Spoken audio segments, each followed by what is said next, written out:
Bienvenue dans cette vidéo consacrée au lâcher-prise. Un thème essentiel car il touche à l'équilibre entre le corps et l'esprit, mais aussi à notre façon de traverser la vie. À travers toutes ces années d'accompagnement en sophrologie et en hypnose, j'ai pu constater qu'une des plus grandes difficultés que rencontrent les personnes dans leur quotidien, c'est justement d'apprendre à lâcher prise. Je mentirais si je disais que c'était simple de lâcher prise, mais c'est tout à fait accessible. Ça demande une remise en question sur certains de nos fonctionnements. Ça demande une réflexion sur nos priorités. Qu'est-ce qui est vraiment important? Qu'est-ce que nous souhaitons vivre au quotidien pour notre bien-être et notre qualité de vie? Il existe de nombreuses croyances erronées autour du lâcher-prise. Beaucoup imaginent que c'est perdre le contrôle, alors que c'est exactement l'inverse. Lâcher prise, ce n'est pas renoncer. Ce n'est pas fuir ses responsabilités, ni se couper de ses émotions. Ce n'est pas non plus nier ce que nous vivons. C'est reconnaître que nous ne pouvons pas tout contrôler. C'est accepter que certaines choses nous échappent et que ça fait partie de la vie. Bien souvent, on croit que lâcher prise, c'est perdre le contrôle, que c'est une sorte de laisser-faire, de laisser aller, une faiblesse, presque une résignation. Mais cette vision est profondément erronée. Lâcher prise, ce n'est pas l'inverse du contrôle. C'est plutôt apprendre à mettre notre énergie au bon endroit. C'est arrêter de s'épuiser à vouloir contrôler ce qui ne dépend pas de nous et utiliser cette énergie pour agir là où nous avons vraiment du pouvoir. En réalité, lâcher prise, c'est apprendre à vivre les événements tels qu'ils se présentent. Pas en se laissant submerger par des émotions incontrôlées, ni par un stress qui nous agresse de l'intérieur, mais en restant autant que possible dans un état de présence et de sérénité. Comme le dit si bien Marc Aurèle, « Que la force me soit donnée de supporter ce qui ne peut être changé, le courage de changer ce qui peut l'être, et la sagesse de distinguer l'un de l'autre. » Pour moi, cette citation illustre bien ce que signifie le lâcher-prise. Cette phrase nous rappelle que le lâcher-prise est d'abord une question de discernement.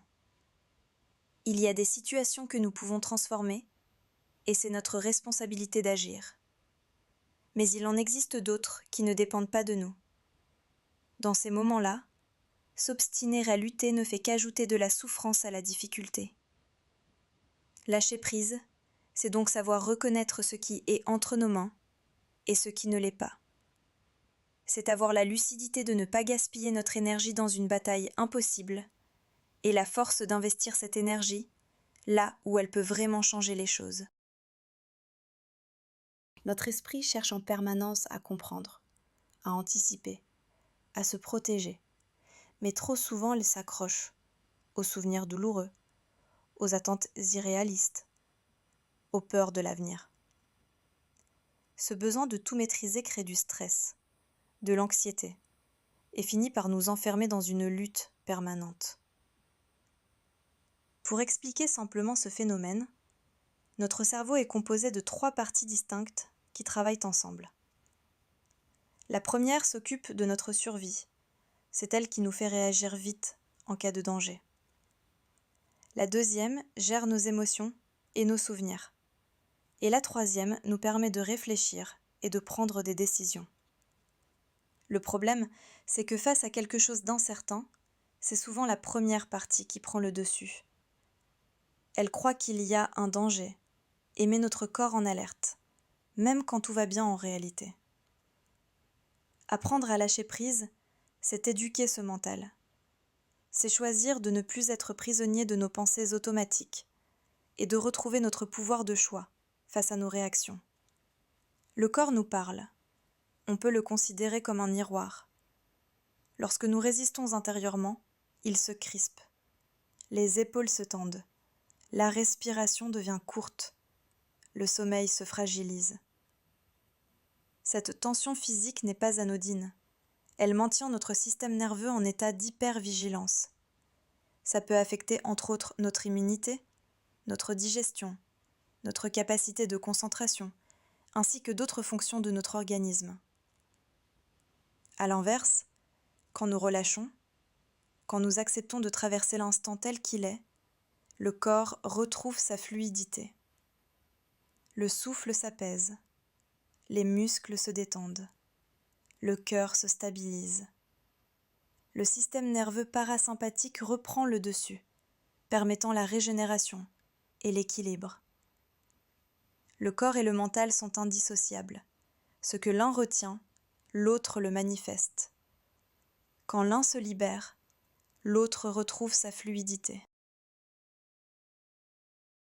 Il est important de comprendre que lâcher prise, c'est une danse entre l'esprit et le corps. Parfois, c'est une pensée nouvelle qui ouvre un espace de liberté. D'autres fois, c'est une respiration profonde, un mouvement, une détente qui permettent au mental de s'apaiser. L'un et l'autre s'entraident, se répondent, se complètent dans ce que les neurosciences appellent la boucle corps-esprit. Chaque état émotionnel crée des sensations corporelles et inversement, chaque posture ou respiration influence notre état mental.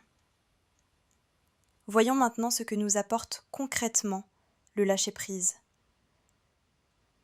Quand on lâche prise, on choisit la sérénité plutôt que la résistance. On retrouve de la clarté, de l'énergie, de la légèreté. On ouvre la porte à plus de créativité, à plus de présence.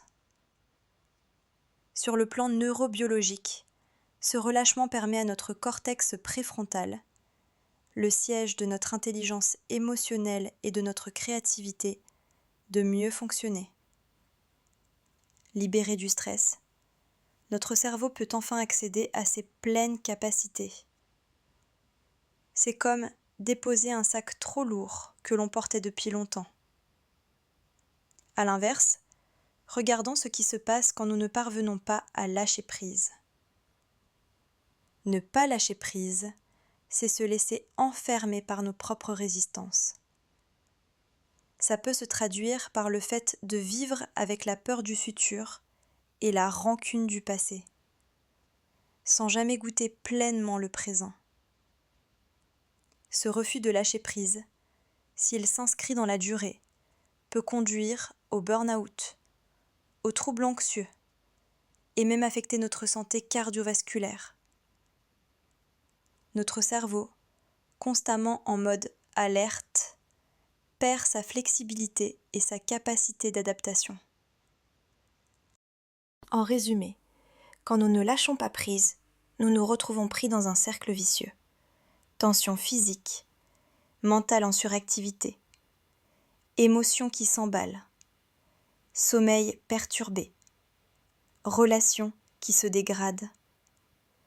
Notre énergie vitale s'épuise dans des combats inutiles, nous passons à côté de la richesse de l'instant présent et nous nous privons d'une vie plus apaisée. Voici quelques conseils pratiques pour commencer à intégrer le lâcher-prise dans notre quotidien. Numéro 1. Respirer consciemment. Quelques minutes de respiration profonde relâchent le thorax, le diaphragme et activent directement le nerf vague, notre frein naturel du stress. D'ailleurs, vous retrouverez dans mes vidéos l'exercice de la respiration alternée et je posterai d'autres vidéos à ce sujet. N'hésitez pas à actionner la petite cloche pour avoir plus de conseils pratiques. Numéro 2. Le sourire intérieur. Voici un outil surprenant mais scientifiquement prouvé. Même un sourire forcé envoie un signal puissant à votre cerveau. Le simple fait de contracter les muscles du sourire active le nerf facial qui transmet des informations au centre émotionnel de notre cerveau. Cette stimulation déclenche la libération de sérotonine et d'endorphine, nos hormones du bien-être naturelles. En pratique, plusieurs fois par jour, offrez-vous 30 secondes de sourire conscient. Même si vous ne le ressentez pas au début, maintenez cette expression douce. Votre cerveau interprète cette rétroaction faciale comme un signal que tout va bien et ajuste votre état émotionnel en conséquence. Numéro 3. Bougez. Marchez. Dansez. Pratiquez une activité physique pour libérer ce que le mental retient. Le mouvement permet de métaboliser les hormones de stress et de libérer les tensions musculaires. Numéro 4. Écrire. Déposer ses pensées sur papier pour prendre du recul. C'est un exutoire qui permet au cerveau de se délester et de voir les choses avec plus de perspective. Numéro 5. Pratiquer la gratitude. Nourrir le regard positif sur ce qui est déjà là. Cette pratique renforce les circuits neuronaux du bonheur et de l'optimisme. Il s'agit de reconnaître ce qui va bien, tout en restant lucide sur notre réalité. D'ailleurs, à ce sujet, j'ai créé un carnet de gratitude que vous pouvez vous procurer. Le lien se trouve en description.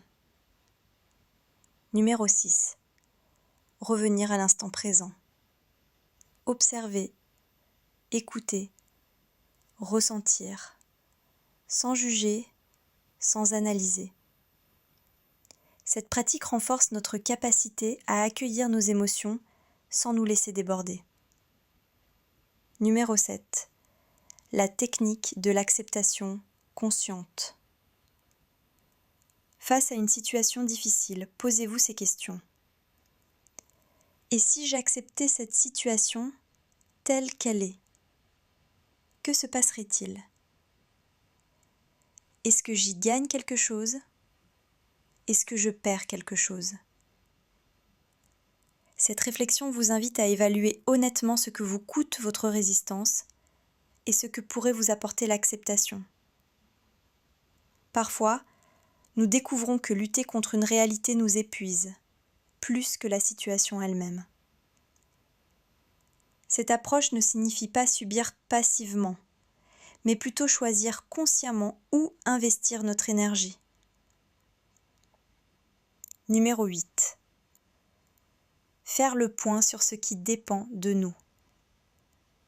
Dans chaque situation, prenez du recul et questionnez-vous. Est-ce que cela dépend vraiment de moi ? Est-ce que ça dépend de ma façon de voir les choses ? Est-ce que je peux avoir une action réelle sur cette situation ? Cette réflexion vous aide à identifier où investir votre énergie utilement. Numéro 9. Révisez nos priorités. Apprenez à vous attacher à ce qui est vraiment important et à laisser passer le reste. Tous les combats ne méritent pas d'être menés avec la même intensité. Numéro 10. Questionnez nos perspectives. Demandez-vous, est-ce que ma façon de voir les choses est l'unique lecture de la situation ? Y a-t-il d'autres façons d'envisager ce qui se passe ? Cette ouverture vous permet de prendre du recul et de faire des choix plus réfléchis. Lâcher prise, ce n'est pas perdre.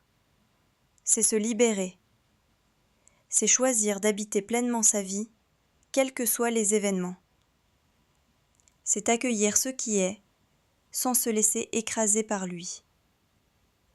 C'est la rencontre entre la force intérieure et la douceur d'être. C'est aussi faire confiance à cette intelligence profonde qui nous habite, celle qui fait battre notre cœur sans que nous y pensions, celle qui sait guérir nos blessures, celle qui trouve des solutions quand notre mental s'épuise à chercher. Le lâcher-prise n'est pas une destination, c'est un chemin. Un art de vivre qui se cultive jour après jour, respiration après respiration, sourire après sourire. Et vous? Est-ce que vous avez d'autres conseils pour lâcher prise? Si vous aviez un premier pas vers le lâcher-prise à faire, ça serait lequel? Ma chaîne est toute nouvelle. Abonnez-vous pour soutenir mon travail, ça m'encouragera à continuer. N'hésitez pas à laisser un commentaire pour me dire s'il y a des sujets que vous souhaiteriez que je traite. J'espère que mon contenu vous plaît. Je vous dis à bientôt dans une prochaine vidéo.